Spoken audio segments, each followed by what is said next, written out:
जय Bhim media news में मैं सृष्टि असाटी आपका स्वागत करती हूं। आइए नजर डालते हैं आज की कुछ खास खबरों पर। सोयाबीन के लिए 8,000 रुपये प्रति क्विंटल और कपास के लिए 12,000 रुपये प्रति क्विंटल की मांग को लेकर स्वाभिमानी किसान संगठन के नेता रविकांत तुपकर इन्होंने बुल्ढाणा में भूख हड़ताल आंदोलन शुरू किया। सोयाबीन कापूस उत्पादकांच्या हक्कासाठी मी काल सकाळी 8 वाजेपासून नागपूरच्या संविधान चौकामध्ये अन्नत्याग सत्याग्रहाला बसलो होतो, परंतु रात्री उशिरा 10:30-11 वाजता नागपूर पोलिसांनी येऊन त्या ठिकाणी सरकारच्या इशाऱ्यावर दडपशाही करून आम्हाला अटक केली आणि ताब्यात घेऊन आज सकाळी बुलढाण्याच्या माझ्या निवासस्थानी त्यांनी मला इथं आणून सोडलेलं आहे।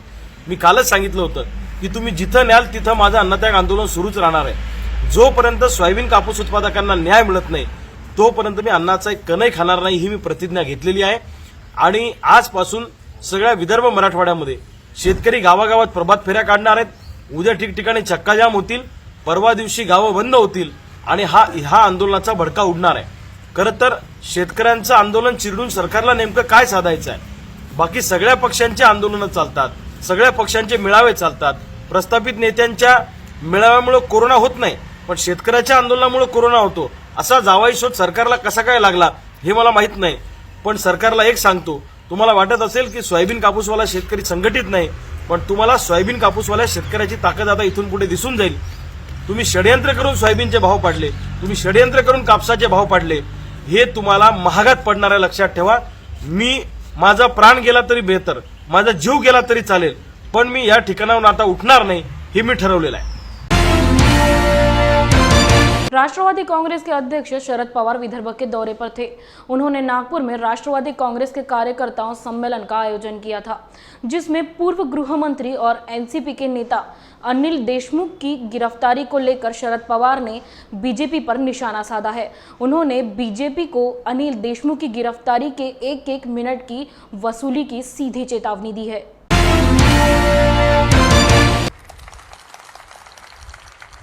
माझ्या मते आज मी पत्रकारांच्या समवेमध्ये या बाबतीत बोललो। आत्ताचे जे केंद्र सरकार आहे, हे केंद्र सरकार एखाद्या राज्यामध्ये त्यांना सत्ता मिळाली नाही तर केंद्राच्या सत्तेचा गैरवापर करून त्या राज्याला अस्थिर करण्याचा प्रयत्न हा सातत्याने करत असतात। तुम्हा सगळ्यांच्या प्रयत्नानं या राज्यामध्ये उद्धव ठाकरेंच्या नेतृत्वाखाली एक सरकार उभं करण्यासाठी यश मिळालं। हे सरकार या ठिकाणी बनलं, त्याच्यामध्ये राष्ट्रवादी काँग्रेस हाचा महत्त्वाचा भाग आहे। काँग्रेस पक्ष आहे, शिवसेना आहे, आणि आम्ही निकाल घेतला की काही झालं तर या राज्याला स्थिर कारभार देऊन प्रगतीच्या दिशेनं पुढे न्यायचं। पण ही गोष्ट काही लोकांना पसंत नाही। काही लोकांना सत्ता त्यांच्या हातातून गेली आणि त्यामुळे एक प्रकारची अस्वस्थता निर्माण झाली आणि त्या अस्वस्थतेच्यामुळं दिल्लीच्या मदतीनं इतर राज्य कसं घालवता येईल यासाठी अखंड प्रयत्न काही लोकांनी सुरू केलेले दिसतात। आणि त्याची सुरुवात म्हणून मग राष्ट्रवादी काँग्रेस असो, काँग्रेस असो, शिवसेना असो, यांच्या नेतृत्वाच्या त्यांच्या सहकार्यानं वेगवेगळ्या एजन्सीचा वापर करून एक प्रकारचा छळवळ करण्याच्या संबंधीची कामगिरी आज या ठिकाणी होते। आपण बघितलं अनिल बाबूंचा प्रश्न, काय प्रश्न आहे अनिल बाबूंचा? मला स्वतःला माहिती आहे। एक दिवशी मुंबईचे पोलीस कमिशनर हे माझ्याकडे आले आणि त्यांनी मला सांगितलं की अनिल बाबूंच्याबद्दल माझी ही तक्रार आहे आणि ही मुख्यमंत्र्यांच्या कानावर मी घातली आणि मी तुम्हाला सांगायला आलो। म्हणजे काय तक्रार आहे? त्यांनी सांगितलं आम्हाला अशा अशा सूचना दिल्यात. मी म्हटलं असं सूचना देणं शक्य नाही, पण समजा दिली असतील त्या सूचनेची अंमलबजावणी तुम्ही केली का? ते ग्रस्त म्हणजे नाही. म्हणजे जर अंमलबजावणी केली नाही तर मग अनिल बाबूंचा दोष काय हे मला समजत नाही. तुम्ही या ठिकाणी कुणाच्याबद्दलचा गैरप्रचार करतात.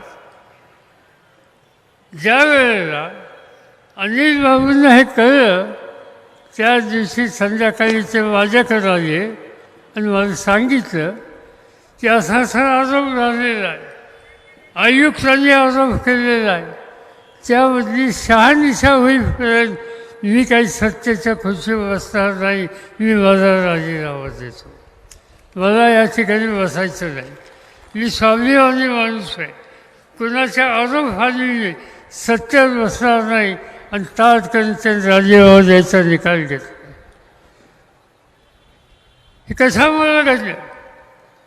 एका आयुक्तांनी केलेल्या तक्रारीमुळे. आणि तो आयुक्त आज आहे कुठं? केंद्र सरकारने, राज्य सरकारने बाजूनी चौकशा केला. माझी माहिती अशी आहे की कदाचित आजच राज्य सरकारने हे जाहीर केलं असेल की हा अधिकारी भगोरा म्हणून त्याची जाहिरात केली. फरार गेलेला आहे. कोणत्या देशात गेला माहिती नाही, कुठं राहतो माहिती नाही. या ठिकाणी समन्स काढलं तर त्याला हजर राहत नाही. आणि एका आयोगाच्या समोर त्यांना विचारणा केली की तुम्हाला या संबंधी अनिल बाबूच्या संबंधी काय म्हणायचं. त्यांनी उत्तर त्या ठिकाणी कळवलं लेखी मला काही म्हणायचं नाही. आणि मला काही म्हणायचं नाही हे जर तुम्ही आज सांगत असाल आणि तुम्ही केलेले आरोप खोटे आहेत हे खऱ्या अर्थानं पुढे येते. आणि त्यामुळे आज तुम्ही कुठल्याही देशात आहात का देशाच्या बाहेर आहात हे मला माहिती नाही, पण पुढे यायला तोंड दाखवायला तुमची तयारी नाही. अशा प्रकारचं काम जो अधिकारी करतो तो अधिकारी आज बाहेर आहे आणि अनिल देशमुख आत आहेत. आणि त्याचं मुख्य कारण केंद्र सरकारच्या सत्तेचा गैरवापर. काही लोक मी बघतो की काही लोकांचा उद्योग नाही. मगाशी मी सांगितलं मला नाही, सत्ता गेली म्हणून अस्वस्थ आहेत, याद्या तयार करतात आणि केंद्राला पाठवतात. यांची चौकशी करा. एक दिवशी बघितलं एकनाथ खडसे हे विरोधी पक्ष नेता होते. अनेक वर्ष भाजपचं नेतृत्व केलं. पक्ष बदलला, राष्ट्रवादीमध्ये आले. त्यांच्या पत्नीला सुद्धा ईडीने बोलवलं, त्यांना बोलवलं, त्यांच्या खटले बसले गेले. काही नसताना आज एकनाथ खडसेसारखा 30-35 वर्ष महाराष्ट्राच्या विधानसभेमध्ये प्रभावीपणानं आणि भाजपामध्ये काम करणाऱ्या व्यक्तीची आज अवस्था ही त्यांच्या ठिकाणी. देश ही नहीं पूरी दुनिया में कोरोना संक्रमण के बचाव के लिए टीकाकरण पर जोर दिया जा रहा है, जिसके चलते राज्य में मुख्यमंत्री और पूरे प्रशासन से सलाह मशवरा कर यह निर्णय लिया गया है, जिसके चलते 30 नवंबर तक हर व्यक्ति को कम से कम एक वैक्सीन की खुराक मिल जानी चाहिए। साथ ही कवच कुंडल अभियान के तहत घर घर जाकर टीकाकरण के प्रति जागरूकता फैलाकर यह कार्य किया जा रहा है। इस प्रकार की जानकारी लोक स्वास्थ्य मंत्री राजेश टोपे ने संवाददाताओं को दी। वॅक्सिनेशन करणं म्हणजेच लसीकरण करणं हे आता जगाच्या स्तरावरचं सगळ्यांचाच अग्रक्रम आहे. भारताचे प्रधानमंत्री माननीय नरेंद्रजी मोदी यांनी सुद्धा जे जिल्हे देशाच्या सरासरीच्या किंवा राज्याच्या सरासरीच्या कमी आहेत त्यांना सुद्धा थेट बोलण्याचं काम त्यांनी केलं. राज्याचे मुख्यमंत्री आदरणीय उद्धव ठाकरे साहेब आणि आरोग्यमंत्री म्हणून आम्ही सगळ्यांनी सुद्धा संपूर्ण प्रशासनाची बैठक घेऊन 30 नोव्हेंबर पर्यंत किमान एक तरी डोस महाराष्ट्रातल्या प्रत्येक व्यक्तीला मिळालाच पाहिजे या पद्धतीचं आम्ही धोरण त्या ठिकाणी केलं आणि कृती करत आहोत. या संपूर्ण गोष्टींसाठी आम्ही या ठिकाणी आपले जे राज्यासाठी जर म्हणाल तर मिशन कवच कुंडल आणि देशस्तरावर जे आम्हाला सांगण्यात आलेलं आहे ते म्हणजे दस्तक घर घर या मोहिमेअंतर्गत आपण प्रत्येक आता 80% लोकांच्या पुढे लसीकरण महाराष्ट्रामध्ये झालेलं आहे. आता जे काही उर्वरित 20% राहिलेले ते नक्कीच आव्हानात्मक काम आहे, कारण एकतर स्वतःहून येणं ते कधी कधी पसंत करत नाही, मग त्यांना एकतर गैरसमज असतो किंवा काहींना कामं असतात आणि त्यामुळे त्यांना दुय्यम महत्त्व वाटतं आणि काहींना मग एक वेगवेगळे माइंडचे ब्लॉक्स असू शकतात लसीकरणाच्या संदर्भात. तर हे आता काम आपल्याला मी सांगितलेल्या या मिशनच्या माध्यमातून घराघरामध्ये जाऊन करावं असंच आमचा आरोग्य विभाग त्या ठिकाणी करत आहे. मला एवढंच सांगायचं आहे की त्यासाठी वेगवेगळ्या उपाय आम्ही करत आहोत. फॉर एक्झाम्पल घराघरात जाऊन लोकांना समजावून सांगणे, गैरसमज काढणे. आता प्रत्येक जिल्ह्याच्या जिल्हाधिकाऱ्यांना कमिशनरला काय सांगितलंय की शहर असेल तर वॉर्ड वाईज जे लोक राहिले त्यांची यादी त्या वॉर्ड ऑफिसरला द्यायची, आशा वर्करला द्यायची, अंगणवाडी कार्यकर्तीला द्यायची आणि तिने घरी घरी जायचं. ग्रामीण भागामध्ये सुद्धा आशा वर्कर, अंगणवाडी कार्यकर्ती आणि तिथला जो CHO असतो आमचा कम्युनिटी हेल्थ ऑफिसर तो सगळ्या ह्या गोष्टी करतो. यामध्ये बऱ्याचदा काय असतं की मध्ये आता आपण बघितलं की कीर्तनकार इंदुरीकर महाराजांनी काही सांगितलं की मी लस नाही घेतली, कोणी घेऊ पण नका.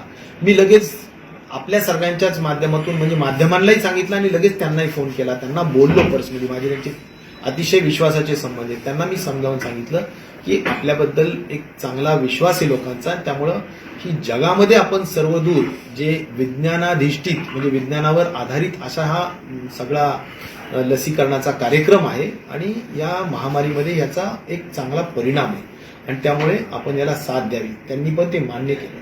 त्याच पद्धतीनं वेगवेगळ्या धर्मांमध्ये जर कुठं काही शंका कुशंका असेल तर त्यांना सुद्धा आपण इन्व्हॉल्व करतो आहोत, त्यामध्ये सहभागी करतो आहोत. कोणाला धर्मगुरूंना सहभागी करतो आहोत, कोणाला मौलवींना सहभागी करतो आहोत.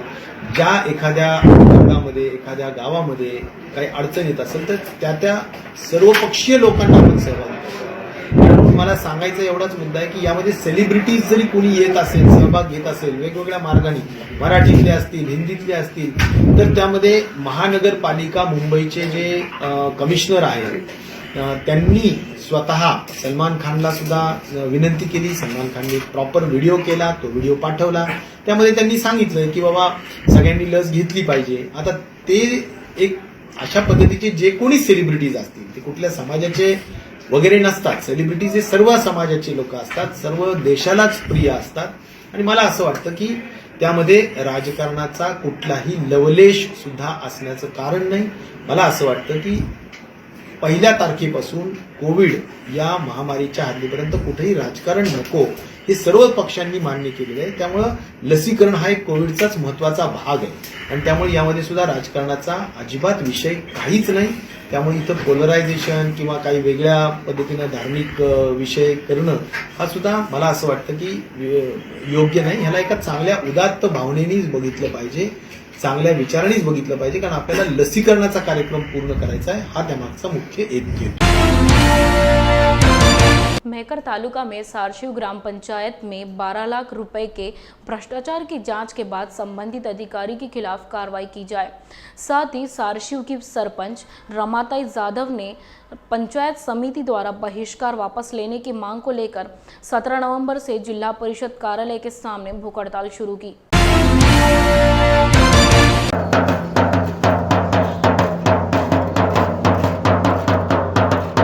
तरुण मित्रांनी भ्रष्टाचार मुक्त मोहीम ही सारशिव ग्रामपंचायतला राबवली. गावातील काही तरुणांनी गावातील भ्रष्टाचार हा कमी केला, त्यामध्ये माझाही सहभाग होता आणि गावातला भ्रष्टाचार उघडकीस केल्या कारणामुळं संबंधित प्रशासन हे दुखावल्या गेलं. पंचायत समिती, गट विकास अधिकारी, ग्रामसेवक आणि यांनी माझ्या कुटुंबावर गंभीर स्वरूपाचे गुन्हे दाखल करण्याचे सत्र यांनी राबवलं. यामध्ये पोलीस प्रशासन हे या भ्रष्टाचारी लोकांना पाठीशी घालत आहे व माझ्यावर खोटे नाटे गुन्हे दाखल करण्याचं षडयंत्र हे संबंधित प्रशासनानं व त्याला पोलीस विभागाचं सुद्धा बळ आहे. यावर तत्काळ सखोल चौकशी करून संबंधित जे गाव दलाल आहे जे गाव दलाल आणि भ्रष्ट अधिकारी यांच्या माध्यमातून सर्वसामान्य कुटुंबियांना व सरपंच यांना त्रास चालू आहे व मी गावचा तंटामुक्ती अध्यक्ष आहे व भ्रष्टाचार मोहीममध्ये माझा सकल हा संपूर्णपणे सर्वात मोठा सिंहाचा वाटा आहे. मला टार्गेट करून माझ्या जीवितात धोका निर्माण झालेला आहे. करिता संबंधितावर तत्काळ कारवाई करण्यात यावी व भ्रष्ट अधिकाऱ्यांवर सुद्धा कारवाई करण्यात यावी अशी मागणी आमच्यावाली आहे. मी रमाबाई जाधव. माझी मागणी अशी आहे की मला गावातले कामं हे सगळे करू द्यावा मंडळीने. 12 महिने झाले मी निवडून येले, पण ही मंडळी मला कामं करू देत नाही. आणि ग्रामसेवकबाईला बोलाय गेले तर ग्रामसेवकबाई म्हणते की मावरच उलटी सुलटी बोलती. ग्रामसेवकबाई गावात ड्युटीवर येत नाही. ग्रामसेवकबाई मेकरला ऑफिसला जातील तिथं हजेरी लावून देते.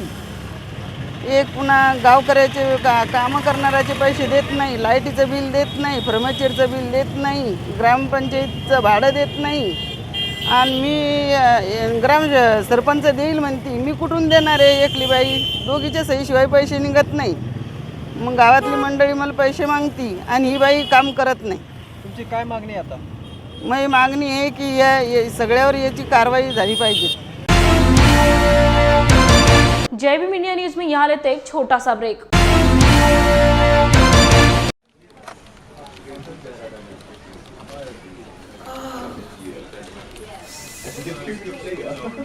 सर एक फाइल देना प्लीज.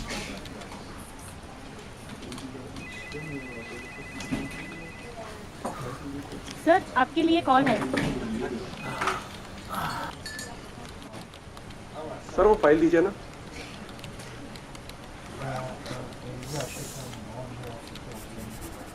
बॉस ने मीटिंग बुलाई. क्या यार, आदमी की तकलीफ को तो समझो. बाहर बाहर उठो बैठो. जनाब, तकलीफ उठने बैठने की नहीं, तकलीफ बवासीर की है. अभ्युदय पाइल्स लेजर हॉस्पिटल, जहां आयुर्वेद तथा लेजर से उपचार होता है. ना कोई दर्द, ना कोई टाका, और हॉस्पिटल में ज्यादा दिन भी रुकने की आवश्यकता नहीं. अभ्युदय पाइल्स लेजर हॉस्पिटल में अंतर्राष्ट्रीय एवं अनेक राष्ट्रीय पुरस्कार से सम्मानित डॉक्टर प्रवीण साहवे व डॉक्टर पूजा साहवे द्वारा फिशर, भगंदर, बवासीर, पाइलोनियल साइंस का आयुर्वेद तथा आधुनिक लेजर से उपचार किया जाता है. तो आज ही मिलिए Abhyudaya piles laser hospital, cosmetic तथा gynaecology centre, Shri Sai Ram apartment, Rameshwari chowk, Nagpur तथा लोहार समाज भवन के पीछे महापुष्प सोसाइटी, शताब्दी नगर चौक से मनीष नगर रोड, नागपुर. कॉल 9970743318 और विजिट करें www.pilesfistulacure.com.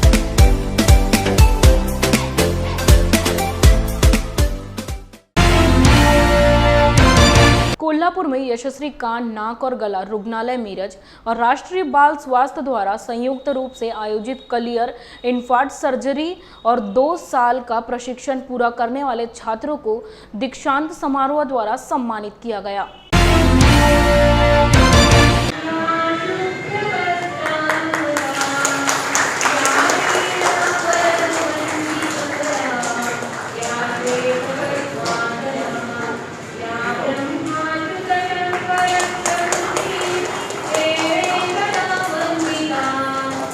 नमस्कार.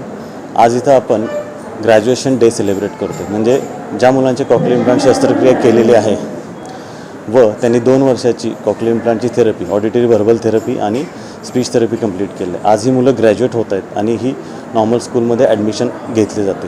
नाहीतर काय झालं असतं, या मुलांना मूकबधीर स्कूलमध्ये ॲडमिशन घ्यावं लागलं असतं आणि त्यांचं बरंचसं कायम आयुष्यामध्ये दुर्लक्षित राहिली असते आणि त्यांचं आयुष्य पूर्णपणे वेगळं झालं असतं. तर ही मुलं बोलतील, नॉर्मल स्कूलिंग कंप्लीट करतील, त्याचबरोबर त्यांना चांगले नॉर्मल जॉब लागून त्यांचं आयुष्य उज्ज्वल होईल, याचा आम्हाला फार आनंद आहे. तर याकरता अभिजित राऊत सर प्रमुख पाहुणे म्हणून उपस्थित होते, जिल्हाधिकारी जळगाव. त्याचबरोबर Sanjay Salunke sir civil surgeon आपले सांगलीचे उपस्थित होते, मिलिंद कोरे सर उपस्थित होते, आपले जिल्हा आरोग्य अधिकारी. तर या सर्वांचा या कार्यक्रमासाठी लाख मोलाचा हातभार लागलेला आहे. म्हणूनच सांगली जिल्ह्याने एवढं चांगलं काम केलेलं आहे. सांगली जिल्ह्यामधील आत्तापर्यंत आपण 107 मुलांचे ऑपरेशन केलेले आहे आणि एका मुलाला 6 ते 7 लाख रुपये खर्च येतो ऑपरेशनचा. हा पूर्णपणे खर्च त्या वेळच्या प्रशासनाने आणि गव्हर्मेंट स्कीमने पूर्ण केलेलं आहे. त्यामुळे मुलांना ह्याच्यामध्ये काही खर्च आलेला नाही. 150 मुलांचं तुम्ही ऑपरेशन केलं म्हणजे टोटल 6 कोटीचा तुमचा 6 कोटीचं पूर्णपणे बजेट आपल्याला गव्हर्मेंटकडनं सँक्शन झालं होतं. आज आपण या ठिकाणी RBSK आणि यशस्वी हॉस्पिटल यांच्या माध्यमातून ज्या मुलांना ऐकण्याची अडचण होती आणि त्या अनुषंगानं पुढे बोलण्याची अडचण होती, अशा मुलांसाठी आपण कॉक्लिअर इम्प्लांटचा एक खूप मोठा कार्यक्रम 2017-18 पासून राबवला होता. त्याची सांगता एका प्रकारची झालेली आहे आणि त्या अनुषंगानं आज काही प्रातिनिधिक स्वरूपात मुलांचा सत्कार झाला. अतिशय चांगला या कार्यक्रमाला रिझल्ट मिळालेला आहे आणि ज्या मुलांना कदाचित आयुष्यभर मूकबधीर म्हणून त्यांना खूप अडचणींचा सामना करावा लागला असता, त्यांना या कार्यक्रमाद्वारे एक नवीन संजीवनी मिळाली आणि ते अतिशय चांगल्या पद्धतीनं आता त्यांचं आयुष्य व्यतीत करतील असं मी त्यांना शुभेच्छा देतो. कांग्रेस विधायक शरद रणपीसे के निधन से रिक्त हुए विधान परिषद के उपचुनाव के लिए कांग्रेस ने दिवंगत सांसद राजीव सातव की पत्नी प्रज्ञा सातव को नॉमिनेट किया है, जिसके चलते प्रज्ञा सातव ये बिना किसी विरोध से चुनी जाए. इसीलिए कांग्रेस के प्रदेश अध्यक्ष नाना पटोले ने विरोधी पक्ष के नेता देवेंद्र फडणवीस से मुलाकात की. साथ ही उन्होंने नामांकन पत्र भरने के बाद कहा कि वह विपक्षी दलों से बात करेंगे ताकि बिना किसी विरोध से विधान परिषद चुना जाए. महाराष्ट्रामध्ये विधानसभेच्या विधान परिषदेची बाय इलेक्शन आहे आणि त्याच्यामध्ये आमच्या माजी खासदार स्वर्गीय राजीव सातव यांच्या पत्नीला तिकीट त्या ठिकाणी दिलेली आहे आणि महाराष्ट्रातली ही परंपरा राहिली की जेव्हा जेव्हा असे बाय इलेक्शन येतात तर या निवडणुका बिनविरोध व्हाव्यात आणि त्यासाठी ज्या पक्षाचा उमेदवार असतो त्यांना दुसऱ्या पक्षाच्या विरोधी पक्षाच्या नेत्यांना भेटावं लागतं आणि ती ही भेट होती आणि ही निवडणूक बिनविरोध व्हावी ही अपेक्षा घेऊन मी विरोधी पक्षनेते देवेंद्र फडणवीस यांना भेटायला आलो. त्यांनी काय आश्वासन दिले काय त्यांनी? ते आपल्या पार्टीशी चर्चा करून याच्यावरचा निर्णय घेतला. नानाभाऊ, काल चंद्रकांत पाटलांना याबद्दल विचारलं असताना त्यांनी सांगितलं की शरद रणपिसे यांच्यातला कोणी उमेदवार दिलेला नाही आहे आणि मागच्या वेळी देखील म्हणजे काँग्रेस आपले नियम पाळत नाही अशा वेळी ही मागणी कितपत योग्य राहील, म्हणजे तुमचं काय? त्यांनी त्यांचं मत मांडलेलं आहे, आम्ही त्यांचं मन वळवण्याचा प्रयत्न करतो आहे आणि आम्हाला आणि महाराष्ट्राची परंपरा ही कायम राहील अशी अपेक्षा आहे. दुसरा एक प्रश्न, ST कामगार बऱ्याच दिवसापासून जवळपास 11 दिवस झालं आझाद मैदानावर बसून आहेत. या संदर्भात काँग्रेसची काय भूमिका आहे? तुम्ही त्या संदर्भात काही याला ॲड करूनच नाना, आत्महत्या अजून थांबलेल्या नाही आहेत. आज देखील अजून एक जणांनी आत्महत्या केली, हृदयविकाराने 2 जणांचा मृत्यू झाला आहे. वरच्यावर प्रकरण चिघळत जात आहे. संबंधित आंदोलन हे चिंतेचा विषय आहे, त्याच्यामुळे प्रवाशांच्याही अडचणी वाढलेल्या आहेत आणि त्यांनी जो काही विषय मांडलेला होता, ज्या आर्थिक ज्या तरतुदीची भूमिका होती त्याच्यामध्ये राज्य शासनाने त्याला मान्यता दिलेली होती, ज्या विविध संघटना महाराष्ट्रामध्ये आहेत त्यांच्या माध्यमातून. पण सेवेमध्ये शासकीय सेवेमध्ये रेग्युलाइज करण्याच्या बाबतची भूमिका घेऊन पुन्हा ST कामगार मैदानात उतरले आणि त्याला भाजपनी पाठिंबा दिला.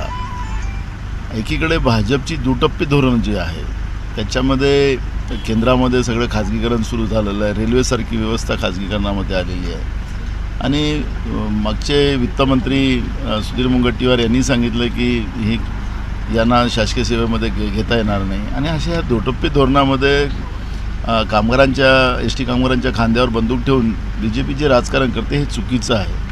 आमची भूमिका स्पष्ट आहे की अनेक महामंडळामध्ये कामगारांना शासकीय सेवेमध्ये समावेश केला गेलेला आहे, तसं ST कामगारांनाही शासकीय सेवेमध्ये घेतलं पाहिजे ही काँग्रेसची भूमिका आहे. पण सरकारच्या वतीनं सांगण्यात आलं की ही परिस्थिती थोडा आम्हाला वेळ द्या आणि निश्चितपणे त्याच्यातला मार्ग काढू असं सरकारने सांगितलेलं. निश्चित त्याच्यामुळे एक अजून एक प्रश्न, परमबीर सिंग यांना फरार घोषित करण्यात आले. मागच्या अनेक दिवसांपासून ते गायब आहेत आणि या सगळ्या दरम्यान अनिल देशमुख मात्र अटकेत आहेत. ज्यांनी तक्रार केली ते फरार घोषित, अनिल देशमुख अटकेत. देशाच्या इतिहासामध्ये पहिल्यांदा अशी घटना झाली असेल की आरोपी बाहेर आणि वकील आतमध्ये अशी एक घटना झाली.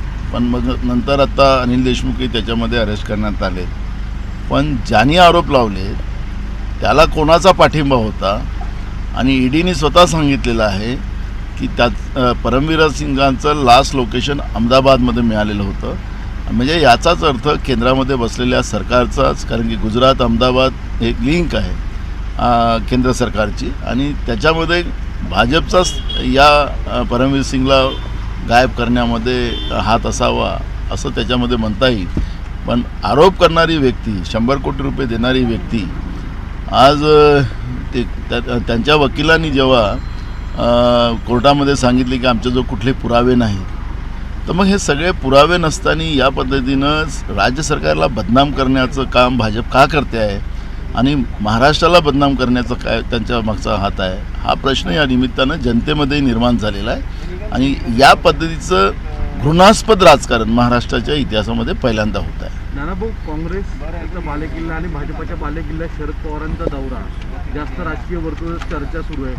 विशेषतः तुमच्यात अनेक कार्यकर्ते पदाधिकाऱ्यांचा प्रवेश आणि पक्ष वाढवण्याचं काम सुरू आहे. आम्हाला काही त्याची अडचण नाही आहे. असं आहे, महाराष्ट्रामध्ये सगळ्यांना मुभा आहे आपला आपला पक्ष वाढवण्यामध्ये. फक्त आम्ही बारामतीत गेल्यानंतर कोणाला अडचण होऊ नये एवढी चिंता करावी. नानाभाऊ, दुसरं आहे की काल पवार साहेबांनी बोलताना स्पष्ट म्हटलं की ममता बॅनर्जी किंवा सोनिया गांधींचं नेतृत्व चालेल, पण राहुल गांधींचं नाव त्यांनी घेतलं नाही. याचा अर्थ त्यांनी संकेत दिले. पण ॲक्च्युली सोनिया गांधींचं घेतलं म्हणजेच काँग्रेसच्या बद्दलचं त्यांचं मत आहे असं त्यामध्ये स्पष्ट होतं. तुम्ही बारामतीत गेलं तर काय अडचण होईल असं वाटतं तुम्हाला? नाही, होऊ नये कोणाला अडचण, एवढंच आमचा सल्ला आहे. या सगळ्यामध्ये काल त्यांच्या दौऱ्यावर देखील टीका होते. जिथं 144 लागू आहे तिथं पवारांच्या दौऱ्याला परवानगी मिळते, मात्र इतर भाजपच्या नेत्यांना जाऊ दिलं जात नाही. एवढी परिस्थिती गंभीर असताना देखील दौरे आणि राजकीय दौरे या सगळ्यावर कसं बघाल? त्याच्याबद्दलची मला नेमकी माहिती नाही की आखरी 144 धारा लागल्यानंतर जास्त लोक जमा झाले नाही पाहिजेत वगैरे, ह्या सगळ्या गोष्टी आहेत आणि त्याचं पालन झालं पाहिजे. बुल्डाना अर्बन बैंक धर्माबाद शाखा में किसानों के नाम पर 300 करोड़ के बेहिसाब संपत्ति के लेन देन किए गए हैं, ऐसा आरोप किरीट सोमैया द्वारा लगाया गया है. इस छापेमारी सत्र में धर्माबाद शहर में हड़कंप मच गया है. इसके लिए कौन जिम्मेदार है, सबका ध्यान इस बात पर टिका हुआ है.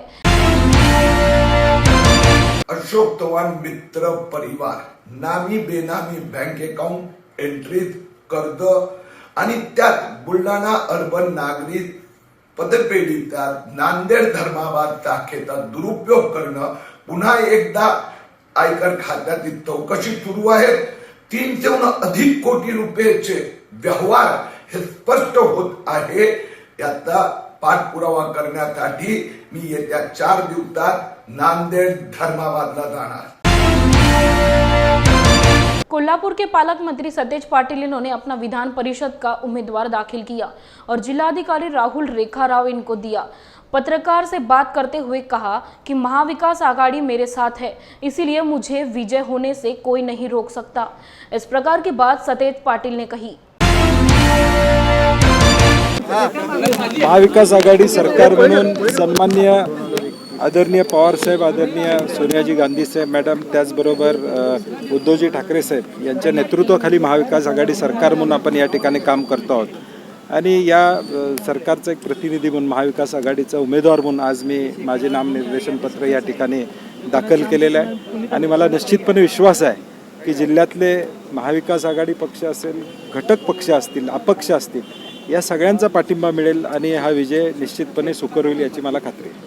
निवडणूक आणि आत्ताच्या निवडणुकीमध्ये कशा पद्धतीनं फरक तुम्ही आता म्हणताय? कारण गेल्या वेळची निवडणूक देखील अवघड होती, आत्ताची कशा पद्धती? नाही, गेल्यावरच्या निवडणुकीत आत्ताचा फरक आहे. आम्ही सगळी मंडळी सत्ताधारी म्हणून लोकांची कामं करण्याचा प्रयत्न गेल्या 2 वर्षामध्ये सातत्याने या ठिकाणी केलेला आहे. मग नगरपालिका असतील, जिल्हा परिषदा असतील, यामधल्या सभासदांचा विश्वास संपादन या ठिकाणी करू शकलेलो. त्यामुळं निश्चितपणे या निवडणुकीमध्ये कुठली अडचण नाही. विजयी खून दाखवतच तुम्ही अर्ज दाखल करायला गेला, नेमकी काय गणित आहेत समोर, किती फिगर गाठायला वाटतंय? नाही, आजच्या घडीला 250च्या खाली महाविकास आघाडीची फिगर नाही, ती उद्या परवा आणखीन वाढेल आणि जवळजवळ 270 पर्यंत आम्ही निश्चितपणे हा आकडा गाठू असा आम्हाला विश्वास आहे. भाजपकडून अमल महाडिक यांच्या उमेदवारीची चर्चा सुरू आहे. महाडिक आणि पाटील गट पुन्हा एकदा अजून अधिकृतरित्या घोषणा झालेली नाही, त्यामुळे मी त्याच्यावर काय बोलणार नाही. नाही, अजून अधिकृतपणे भाजपच्या उमेदवाराची घोषणा झालेली नाही. ती झाल्याशिवाय त्याच्यावर बोलणं योग्य ठरणार नाही. धन्यवाद. आमचाच विजय होईल असं सांगितलं. नाही, आता विरोधक असतात ते प्रत्येकजण आपापला या ठिकाणी गणितं मांडत असतात, परंतु कागदावर आपण बघितलं तर महाविकास आघाडीचे सर्व एकत्रितपणे आम्ही आहोत आणि त्यामुळे विजय आमचा निश्चितपणे होणार. महाविकास आघाडीचे उमेदवार म्हणून सतेज पाटलांनी आज फॉर्म भरलेला आहे. महाराष्ट्र राज्याचे मुख्यमंत्री आदरणीय उद्धव ठाकरे साहेबांच्या आदेशानंच मी हा फॉर्म भरायला इथे उपस्थित आहे. आमचे शिवसेनेचे खासदार असतील, आमदार असतील, माजी आमदार असतील, हे सगळे फॉर्म भरायला उपस्थित आहेत. म्हणून मला असं वाटतं की सतेज पाटलांचा विजय ही काळ्या दगडावरची रेघ आहे. आपल्याला माहिती आहे गेल्या वेळासुद्धा या वेळासुद्धा आपण सतेज उर्फ बंटी पाटील यांना निवडून आणण्यासाठी महाविकास आघाडी एकसंघ झालेली आहे आणि चांगला मताधिक्य मिळेल. काय नेमकी आव्हानं वाटतात, कारण अजून प्रतिस्पर्धी देखील नाही, आव्हानं मागच्या निवडणुकीमध्ये यामध्ये फरक असा आहे की गेल्या वेळा भारतीय जनता पक्षाची सत्ता होती, असं असताना सुद्धा ते पराभूत झाले आणि आता या 2 वर्ष महाविकास आघाडीची सत्ता आहे आणि या 2 वर्षामध्ये जिल्हा परिषद सदस्य असतील, नगरपालिकेच्या नगरसेवक असतील, यांच्याशी आलेला संबंध, त्यांची झालेली विकासाची कामं, या जोरावर निश्चितपणे विजय हा निश्चित आहे. म्हणजे काळ्या दगडावरची पाडलेली आहे. भाजपच्या उमेदवाराची अजूनही अधिकृत घोषणा झालेली नाही, उमेदवार देखील मिळत नाहीत अशी परिस्थिती आहे भाजपच्या. नाही, तसं नाही, उमेदवार आहे त्यांना ते दिल्लीत जाऊन नाव त्यांचं कधी डिक्लेअर होईल ते होईल, परंतु आमचा जवळजवळ प्रचार संपलेला आहे. आता एकूण 5 ठिकाणी असणार आहे. आता कोल्हापूरचं आपण बोलला, राज्यातली एकूण परिस्थिती काय असणार? नाही, राज्यातली काय परिस्थिती काय मला माहिती नाही, परंतु कोल्हापूरची जागा ही महाविकास आघाडीचे काँग्रेस पक्षाचे उमेदवार निवडून आलेले आहेत, त्याच्यात काही दुमत नाही. बुल्ढाना जिले के चिखली शहर में 16 नवंबर को दिल दहला देने वाली वारदात सामने आई है, जिसमें दुकान में हिसाब कर रहे एक व्यापारी को अकेला देख 2 लुटेरों ने दुकान में घुसकर व्यापारी को बंदूक की नोक पर धमकाने की कोशिश की, जिसके बाद हाथापाई में लुटेरों ने तलवार से वार कर व्यापारी की हत्या कर दी और आरोपी फरार हो गए।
आज के लिए बस इतना ही। आप देखते रहिए जय भीम इंडिया न्यूज।